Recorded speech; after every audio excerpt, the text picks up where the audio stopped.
ได้เขียนแล้วเนาะบอสะเทินย้อนมาอ่านบ่ออกมันแมนผู้ใดสั่งกล้าส่งข้อความมาด่าน้องธิดาลาวอย่าให้ฮู้นะว่าเป็นคนลาวนำกันค่อยจะจ้างรถนำด่าฮอดบ้านลองเบิ่งทักทายสบายดี FC แฟนคลับของน้องธิดาลาวทั้งสองฝั่งของบ่ว่าจะอยู่ทั้งฝั่งไทยและก็ฝั่งลาว FC ของเจเบาลาวทั้งสองฝั่งโขงก็แล้วกันมาพบพ่อกันคลิปนี้เป็นคลิปที่บ่อยากให้มันเกิดขึ้นเป็นคลิปที่บ่อยากเฮ็ดแต่จำเป็นก็ต้องได้ออกมาเฮ็ดเพื่อปกป้องศิลปินที่พวกเฮาฮักศิลปินตัวน้อยที่พวกเฮามักฟังแล้วเบิ่งแล้วพวกเฮามีความสุขมีเสียงหัวเราะมีรอยยิ้มมันเกิดปัญหาแบบนี้ขึ้นมาคันถ้าเฮาบ่ออกมาปกป้องมันก็บ่สบายอกบ่สบายใจ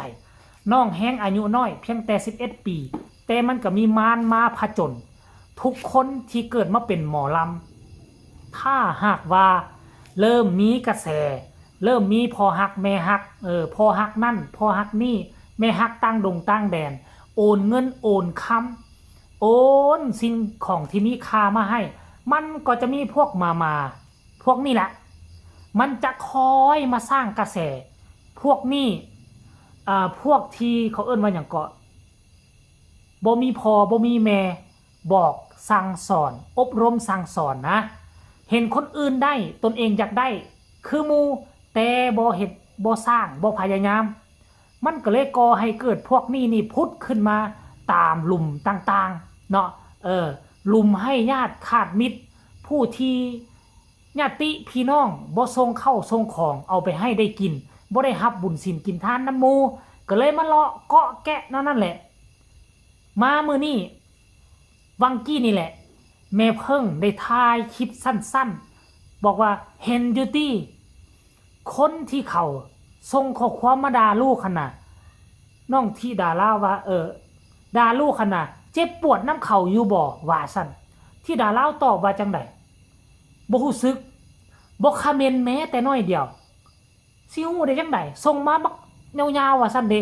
แม่เพิ่งก็เลยถามว่าย้อนหยังสาเหตุบ่ฮู้เจ็บบ่ฮู้ปวดบ่ฮู้เรื่องบ่เข้าใจยังใครแต่น้องอ่านบ่เข้าใจอาจจะส่งเป็นภาษาไทยละส่งมายาวเกินไปบ่หรือว่าส่งมาเป็นภาษาอังกฤษคันถ้ากรณีว่าส่งมาเป็นภาษาลาวก็คงจะเข้าใจคงจะอ่านได้เรื่องอยู่ดอกแต่ถ้าฮู้ว่าเป็นคนลาวนำกันอยู่ประเทศลาวนะเจ๋บ่ลาวจะจ้างรถเข้าไปด่าแม่มันฮอดเฮือนพุ่นแหละจะนำหาฮอดเฮือนพุ่นแหละเป็นคนลาวนำกันมือบ่พายแต่เอาตีนไปขวางน้ำน่ะแทนที่จะสนับสนุนกันบ่คันเป็นคนลาวกันยังใครบ่แม่นคนลาวหรือจะเป็นคนไทยบางคนบ่คนไทยก็มีคนดีคนบ่ดีลาวก็มีคนดีคนบ่ดีอยู่ในสังคมแวดวงการหมอลำนี่อุ้ยหลายคนเจอบ่ว่าอายอุงอิงฮักแพงเรานี่เจอหมดพวกนี้น่ะพวกอวตารพวกขี้อิจฉาไปก็จักน้องที่ดาลาวไปเฮ็ดหยังยองหัวพ่อหัวแม่เจ้าย้ายคือว่าไปส่งข้อความมาด่าเราเฮ็ดหยังกระดากกระดอคันดีแท้อยากให้พ่อผู้แม่เพิ่งโพสเลยแคปเอามาโพสเลยอันตัวที่เขาส่งข้อความมาว่าให้น้องที่ดาลาวให้ FC แฟนคลับเป็นผู้ตัดสินนำกันว่ามันควรหรือบ่ควรเอาซื้อมันมาโลดไปแขวนใส่รถนะให้ FC แฟนคลับอยู่ทั้งใกล้และไกลเข้าไปถล่มแม่มันโลดอย่าสู้ไปย่านมันให้ไปฟังคลิปนี้จากปากน้องที่ดาลาวแล้วจึงมาพ้อกันในช่วงต่อไปอันส่งข้อความมาด่าน่ะเห็นอยู่บ่เขาอันส่งข้อความมาด่าน่ะเจ็บปวดน้ำเขาเป็นอยู่บ่เอ้าหนูสิอ่านออกติจ้าเขาเขียนอีหยังมาบางอย่างหนูสิเข้าใจบ่โอ้ยที่เขาส่งบอกว่ามาด่าก็เลยบ่ได้เกลียดบ่ได้สั่งให้ไผเลยบ่ได้เขียนแล้วเนาะบอสะเทินย้อนมาอ่านบ่ออกเอาเขาจะมาจนความเป็นอยู่ในทุกคน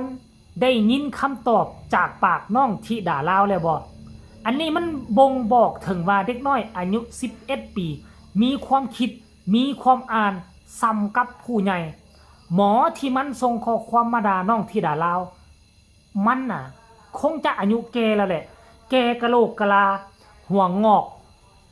แต่ว่าความคิดความอ่านสู้เด็กน้อยบ่ได้อันนี้เป็นเคสตัวอย่างคันถ้าว่ามันนักหนาสากันเดี๋ยวก็เจอ อาจจะเป็นคือกับคนไปด่าแม่ติมคนไปด่าฮักแพงคนไปด่าอาอายคนไปด่าอุ๋งอิงนั่นละเดี๋ยวเขาก็จัดการฟ้องให้แจ้งความให้ไหว้สวยรวยกระเช้าเห็นมาหลายรายแล้วนะเห็นมาหลายรายแล้วล่าสุดกับคนไปด่าแม่ติมแม่ติมที่เป็นเคยเป็นแม่ฮักอุ๋งอิงแม่ฮักของฮักแพงนั่นนะเจ้าเราฟ้องมาให้บัดผลสุดท้ายพวกเจ้าฮู้บ่บักที่แม่ติมฟ้องไปนะมันอายุราวๆจาก50 ปีแล้วนะจักมันเป็นบ้าอีหยังอยู่ส่งข้อความไปด่าค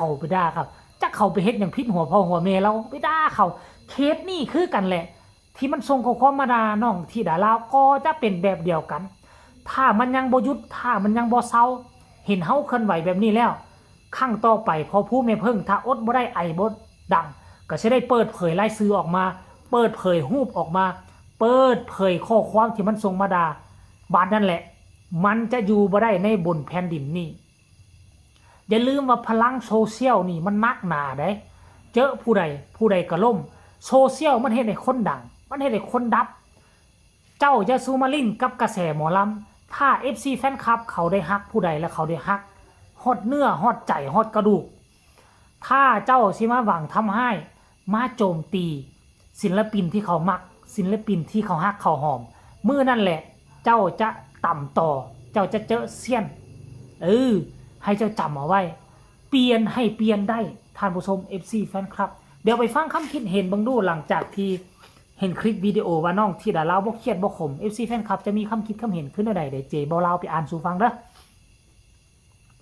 คนนี้บอกว่าคิดเอาความคิดเด็ก11 ขวบไม่เคยโกรธไม่เคยเกลียดใครเลยว่าซั่น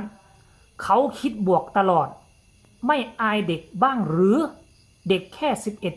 11ยังรู้จักเลยฝากไว้ให้คิดว่าซั่น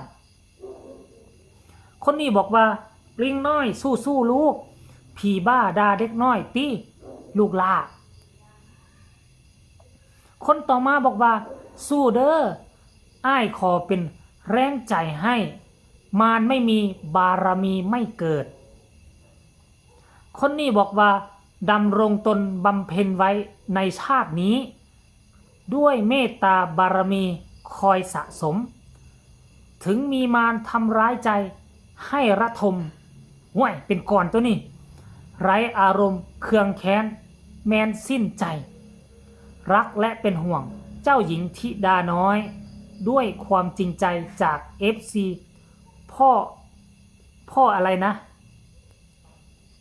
ปวริศหรืออะไรคันอ่านผิดต้องขออภัยเด้อ เป็นภาษาไทยอ่านบ่ได้เพราะปานใดคนนี้บอกว่าของแท้สุดจริงลิงน้อยว่าซั่นอดสาวาแนอีลามีแต่คนย่องย่อสรรเสริญเด็กน้อยอารมณ์ดีคนทีเม่นดาบอกเข้าไปหาหมอเด้อ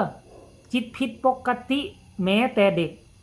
น้อยกะบ่เว้นท่านผู้ชม FC แฟนคลับเจบ่เล่าก็ขอฝากฝังคลิปนี้เอาไว้ก็แล้วกันฝากไว้ให้คิดใครคิดแนวใดก็ส่งข้อความหรือว่าส่งคอมเมนต์มาหาเจบ่เล่าก็ได้ฝากทุกคนกดไลค์กดแชร์กดติดตามให้แน่เพื่อจะบ่พลาดในคลิปต่อไปสำหรับคลิปนี้ขอกล่าวคำว่าสบายดี